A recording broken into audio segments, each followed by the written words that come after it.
Bienvenido a nuestro podcast Mares de Experiencia. Como invitado especial hoy tenemos al ingeniero Paul Madrid.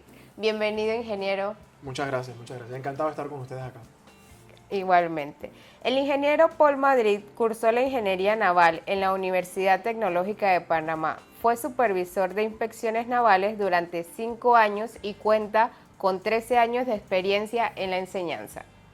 ¿Qué lo inspiró a estudiar ingeniería naval y por qué escogió la Universidad Tecnológica y no una universidad marítima?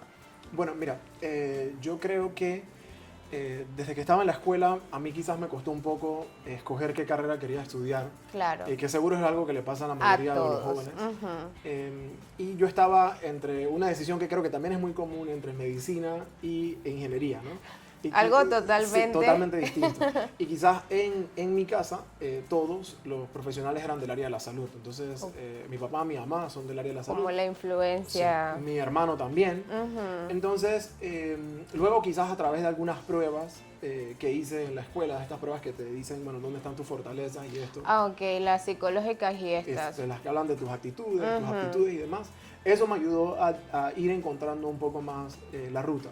Creo que otra cosa que también me ayudó mucho fue que mi hermano estudiaba medicina, entonces quizás yo pude ver un poco qué estudiaba y esto y ir inclinándome hacia una. Entonces creo que una decisión que no me costó mucho fue saber luego ya hacia sexto año que quería estudiar ingeniería. Okay. Y luego entonces dentro de esa ingeniería, bueno, surge cuál de todas las ingenierías, porque uno estando en sexto año, todas las ingenierías te suenan a lo mismo. Claro. Etcétera. Cuando ves el plan de estudio también. Exacto, los primeros 3 años o 2 años son más o menos iguales. Entonces, creo que el siguiente paso fue que dentro de una de las pruebas a mí me apareció que podía estudiar, esto es algo bien curioso, pero Fuerzas Armadas fue una de las que me apareció.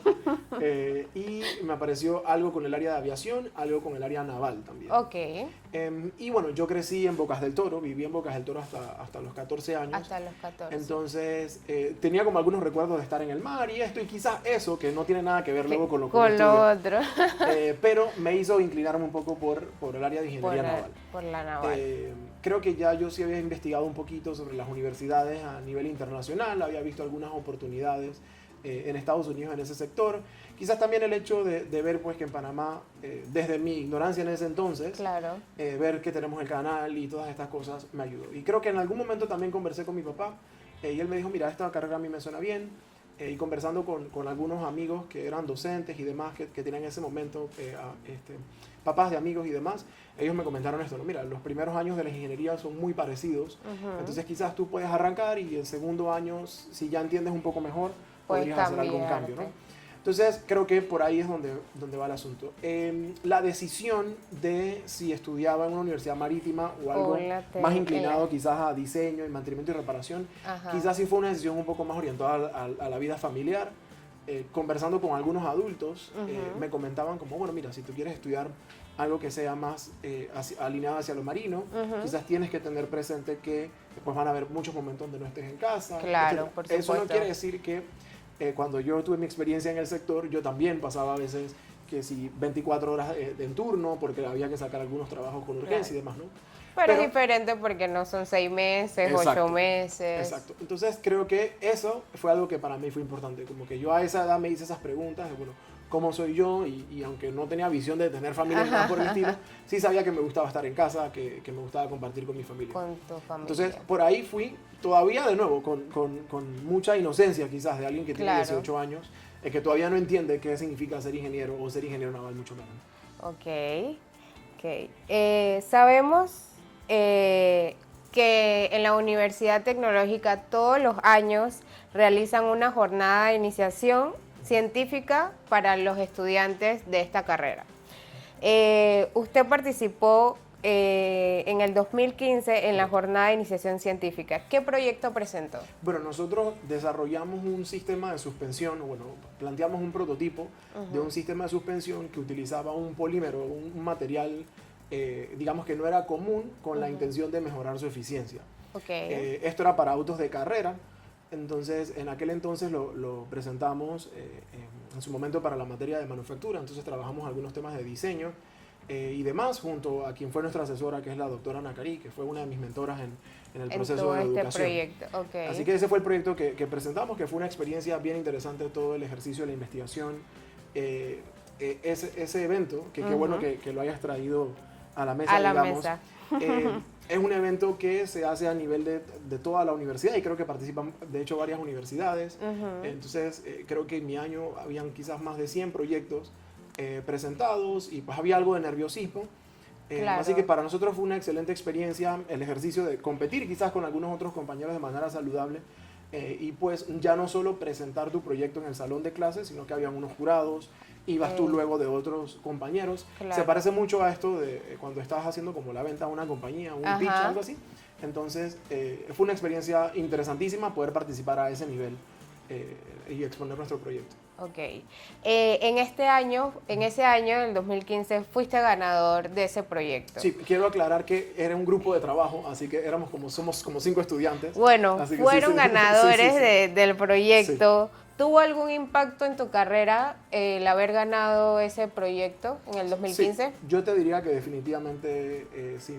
Lo primero es que, si te soy absolutamente franco, nuestra misión, esto ya es quizás algo hasta personal, pero creo que para eso estamos acá. Claro, por Mira, supuesto.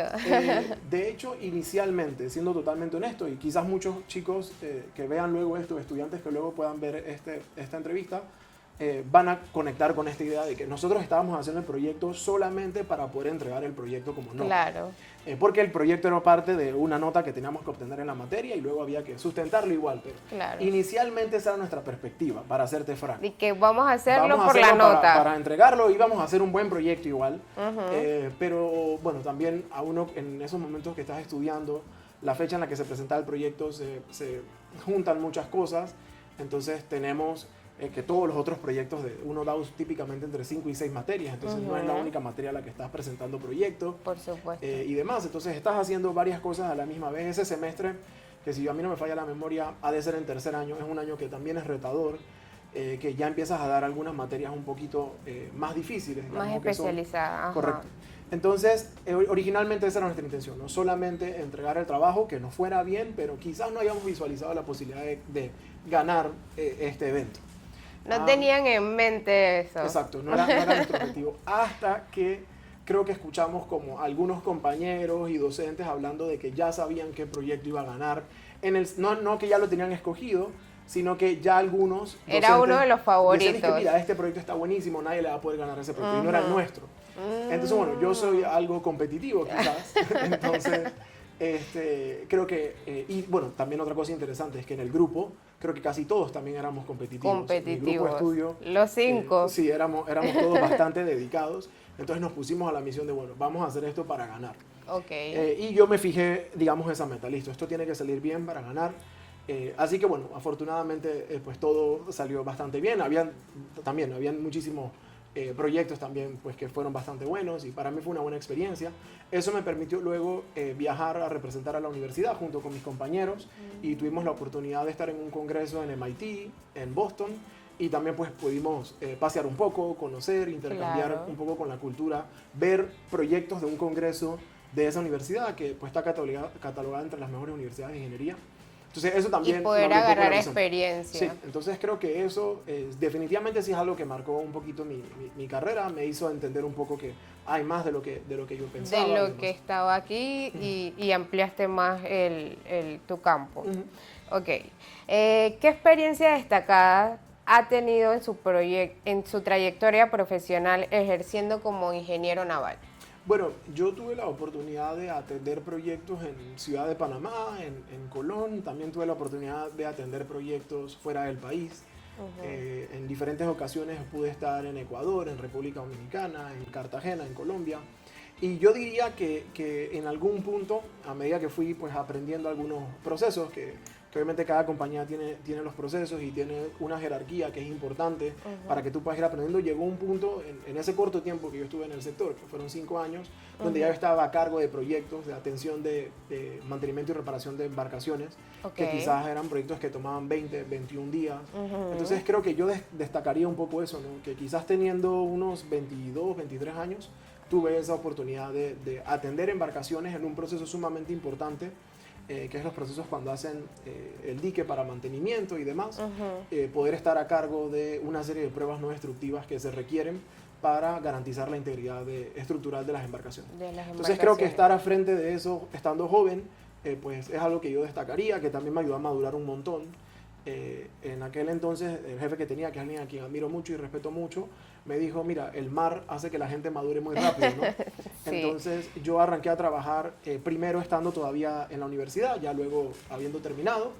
Siguió Entonces, sí, trabajando. entonces creo que destacaría un poquito eso, ¿no? Poder haber estado al frente de proyectos y tener que hacer organización de tiempo y demás. Después de toda esta trayectoria, ¿cómo tomó la decisión de dedicarse a la docencia? Sí. Después de esos 5 años, ¿por qué le vino esa idea a la mente? Sí, o por qué hacer una transición. ¿no? Una carrera que transición de mucha una gente- carrera a ser docente. Sí. Bueno, mira que, como muy bien tú comentabas, Lisbeth, al principio, de que yo tengo 13 años en el sector, digamos, de educación, y dando Ujú. talleres y demás, suena a que es bastante tiempo y es porque yo arranqué en ese sector cuando tenía 18 años. Entonces, cuando Wow. yo arranco a recibir mis clases en la universidad, que estoy haciendo mi primer año, Ujú. también formé parte del club de mecatrónica de la Facultad Eléctrica, que de hecho no es la facultad donde yo estudié en la Facultad de Mecánica. Ujú. Entonces pude formar parte del club, aprender un poco de estos temas de programación, de robótica y demás, como participante, y luego entonces a través de algunos entrenamientos pasé a ser instructor.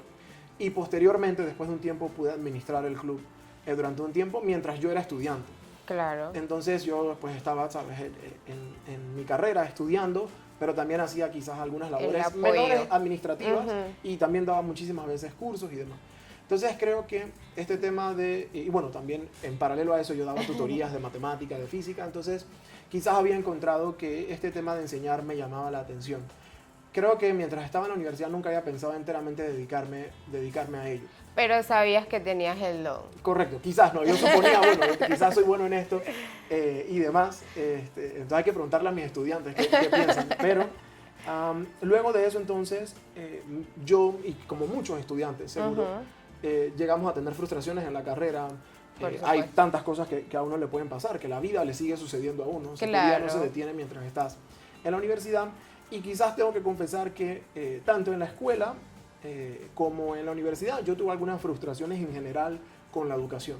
Ok. Y creo que eso es una de las cosas que me inspiró a mí a no solamente quedarme, ¿sabes?, como sentado y decir, bueno, hay un problema en la educación en Latinoamérica o en Panamá o en el mundo, sino tratar de hacer un cambio. Y una de las cosas que yo procuro, o hago el esfuerzo por poder compartir con mis estudiantes es darle una experiencia y un trato como el que yo hubiese querido tener. Y con esto quiero destacar que hay muchísimos excelentes docentes y que se vuelven tus mentores. Claro, amigos y demás. pero también hay una parte tediosa Claro que sí. significativamente y qué bueno que pudiste hacer esto para poder hacer ese cambio que antes de los 18 tenías esa convicción. Sí. Con 13 años de experiencia en la enseñanza de robótica y programación, ¿qué cambios has observado en la educación tecnológica a lo largo de este tiempo? Bueno, yo creo que uno de los cambios más interesantes es, de hecho, los estudiantes. Nosotros y estamos pasando por una serie de generaciones muy diferentes. Y como los estudiantes y las personas han cambiado, yo creo que las estrategias deben también cambiar. Claro. Entonces yo te diría que de toda la educación, lo que más ha cambiado es el centro, que es el estudiante.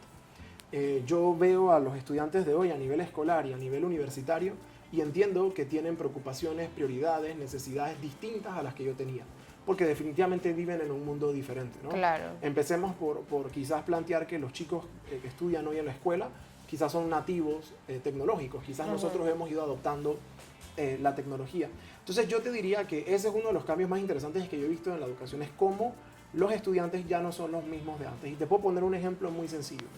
Cuando uno habla de educación, siempre está el por qué los estudiantes quieren aprender. Entonces, si tú trabajas con niños pequeños, niños de edad preescolar o primaria inclusive, quizás primaria inferior, vas a ver que el interés del niño de aprender es para divertirse. O sea, Claro. el objetivo de aprender es que yo quiero divertirme o puedo divertirme a través del aprendizaje, ¿no? Entonces, por ejemplo, mi hija que tiene cerca de 3 años, para que ella quiera aprender algo, ese que quiera aprender tiene que ser divertido. Entonces, por eso quizás yo para hacer que ella aprenda palabras nuevas tengo que leerle un cuento o tengo que hacer dinámicas O si quiero que ella aprenda cuáles son los colores, no puedo decirle, bueno, esto es rojo, no, tiene que ser un poco más divertido. ¿no? Ajá, como entre canciones, Demás. esto, lo otro. Correcto. Y luego entonces, en la adolescencia, lo que sucede es que tú quieres que lo que tú estás aprendiendo tenga sentido a nivel social. Porque ¿qué quieren los jóvenes? Los jóvenes usualmente, entre edades de 12, 14, 15 años, quieren validación social, ¿no? Quieren llevarse bien con sus amigos, quieren poder ser interesantes. Entonces, eso es un poco lo que busca el joven, ¿no? O buscaba. Y luego los adultos, ¿qué es lo que nosotros buscamos? Bueno, buscamos ¿para qué me va a servir esto en el campo? Claro. Bueno, esa pregunta de ¿para qué voy a aprender esto? Yo la he empezado a escuchar mucho en la adolescencia. Sí. Entonces, hoy en día, quizás los jóvenes de 15, 16 años, cuando están en un aula de clase, van a preguntarte y quizás van a cuestionarte un poco más y quieren saber por qué este aprendizaje es significativo para mi progreso. Más en el área de matemática y que esto me va a servir a futuro, esto me va a servir ¿no? para que... Lo típico del trinomio, de la El hipotenusa, trinomio de todo esto, ¿para qué lo voy a ¿Para usar? qué ¿no? lo voy a usar? Entonces creo que un cambio importante que debe gestionarse en la educación es justamente que nosotros como docentes tengamos los argumentos de por qué esto es importante. De hecho, yo cursé materias, cursos en todos los niveles, escolar, universitario, posgrado, demás, donde quizás nunca se habla de para qué esto es importante. Claro. Entonces vivimos en una sociedad donde los niños quizás tienen acceso al internet y pueden validar tantas cosas muy rápido y también a nivel en la universidad, ¿no? Mis estudiantes pudieran revisar si lo que yo les estoy contando es cierto o no a través de la búsqueda en internet, ¿no? Entonces creo que debe ser importante que nosotros justifiquemos por qué estamos enseñando qué cosas. Entonces, regresando a esa pregunta, te diría que lo que yo siento que más ha cambiado es la gente, los estudiantes. Y luego otra cosa que creo que es importante es que se debe gestar un cambio en cómo nosotros enseñamos y cómo damos enseñanza que tenga un significado importante. Un porqué. Exacto. Sabemos que tienes una empresa especializada en la educación. ¿Nos puedes hablar un poco más de ella? Sí, claro, con gusto. Encantado. Mira, en Eduinovo nosotros somos una empresa que se dedica a prestar servicios de tecnología educativa. Okay. Nosotros trabajamos con colegios, con universidades, con escuelas y demás, centrado específicamente en darle las capacidades y las herramientas necesarias a los estudiantes, a los colegios, a las instituciones en temas de tecnologías emergentes. Hablemos de esto como programación, robótica, inteligencia artificial, modelado de impresión 3D. Que al final siguen siendo solo herramientas para poder adquirir algunas capacidades, ¿no? Entonces, por ejemplo, si yo quiero que un estudiante aprenda mejor sobre el pensamiento computacional o aprenda mejor o sea más creativo, o quiero que un estudiante mejore su resistencia a la frustración, que son habilidades relevantes hoy en día, yo puedo lograr que el estudiante adquiera esas habilidades a través de la enseñanza de la robótica, por ejemplo, donde el estudiante tiene que entender que hay unas instrucciones que él tiene que darle al robot, que tiene que programar, que esas instrucciones tienen que tener un porqué, tienen condiciones, variables y demás, que también probablemente el robot no va a hacer lo que él quiere a la primera y va a tener que intentarlo muchas veces y se va a frustrar. Y eso es atractivo para ellos. De hecho, hace que el aprendizaje sea divertido y que tenga quizás también un significado, ¿no? Bueno, esta habilidad yo la puedo usar para esto. Entonces nosotros nos encargamos de facilitar ese proceso para que las instituciones puedan implementar estos programas de tecnología, ya sea en su nivel académico, a nivel extracurricular o a nivel universitario. Como director general de Eduinovo Panamá, ¿cuál ha sido su proyecto educativo más significativo hasta ahora y si le gustaría expandirse? Bueno, mira, yo te diría que tengo varios, ¿no? Sería como escoger entre hijos, ¿no? ¿Qué hijo me gusta más? Pero te diría que una de las cosas importantes que nosotros hemos hecho ha sido que hemos desarrollado un programa para formación para docentes.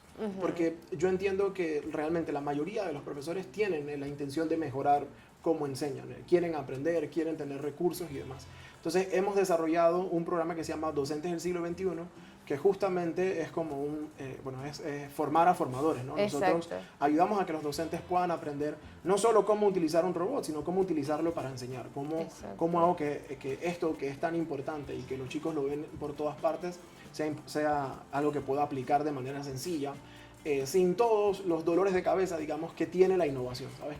Siempre que uno va a innovar hay resistencias, hay retos con capacidad instalada, que si tengo equipos, que si no. Entonces hay muchas herramientas que también son digitales, de robótica virtual, de programación, y esto está todo entonces comprendido dentro de ese programa de docentes, que creo que atiende pues de manera muy importante a esa necesidad del docente de estar mejorando continuamente. Y es un programa que han tomado muchísimos profesores tanto Qué de escuelas bueno. del Estado como escuelas privadas, y que les ha permitido entonces iniciar ese camino en la implementación de esas tecnologías. Y así quizás también pudiera hablarte entonces pues de nuestros programas a nivel escolar para estudiantes, en donde es súper interesante ver cómo yo le puedo enseñar algo que suena complejo como la programación, cómo yo le puedo enseñar programación a un niño a través de la creación de un videojuego. Entonces, ¿qué pasa? Que yo te puedo decir, bueno, Lisbeth, quiero que desarrolles un videojuego, el que tú quieras. Entonces, como tú vas a ser creadora de ese proyecto, naturalmente tú vas a estar muy interesada. Claro. Y hasta me permite conocer mejor a los estudiantes. Por ejemplo, yo he llegado a ver proyectos de autos, entonces entiendo que al niño le gustan los autos. Recuerdo muy bien una estudiante que hizo un proyecto que usaba Kirby, que es un personaje de un videojuego que yo usé hace mucho tiempo, y al parecer este personaje como que tiene unas series o cómicas ahora, entonces yo entendía, bueno, entiendo cuáles son sus intereses. O por ejemplo uno que me gustó mucho, que recuerdo que es de un estudiante llamado Patrick, que se llama SADC, que es, no, a ver si me acuerdo bien de las siglas, pero es un sistema que permite la atención de mascotas, específicamente de caninos. Entonces, ¿qué pasa? Que a Patrick le interesaba el área de veterinaria, y entonces combinamos ese interés que él tiene con que pueda crear un sistema de detección de enfermedades para perritos. Entonces, ¿cómo tú crees que Patrick va a trabajar en ese proyecto? Apasionado, dedicado. Porque es algo que le gusta. Correcto. Entonces, te podría hablar quizás de esos programas que hemos desarrollado, que son para estudiantes, y que pues uno siente satisfacción de ver cómo los estudiantes están dedicados y motivados al aprendizaje, ¿no? Que puede ser algo que ahora cuesta un poco, ¿no? Quizás los chicos tienen tanta información, tantas cosas a su alrededor, que nos cuesta un poco motivarlos, y creo que la manera en que nosotros podemos hacerlo es involucrarlos también en que ellos puedan escoger algunos temas y puedan ser partícipes del proceso de enseñanza.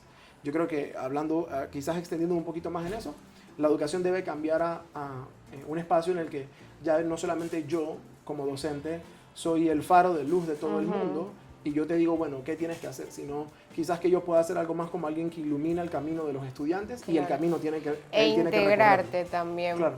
Y es algo interesante lo que acabas de decir, porque escuchándote, los planes que tenías desde hace años lo estás implementando ahora. Sí, gracias a Dios de que cambie la modalidad de estudio, sí. O sea, de que ya no sea tan monótono, que sea algo que a los jóvenes les guste, Claro. más que nada porque así ellos van aprendiendo y van avanzando y saben lo que van a hacer, O sea, saben lo que quieren. Sí. Y tienes la idea de poder expandirte. Sí, definitivamente nosotros de momento nos encontramos ya en todas las provincias, con proyectos en todas las provincias de Panamá, algo que hemos estado trabajando a través del tiempo, y tenemos planes entonces de expandir a Latinoamérica, tanto de manera digital como de manera presencial. De manera presencial. Sí. Qué bueno, me alegra muchísimo escuchar eso. Gracias.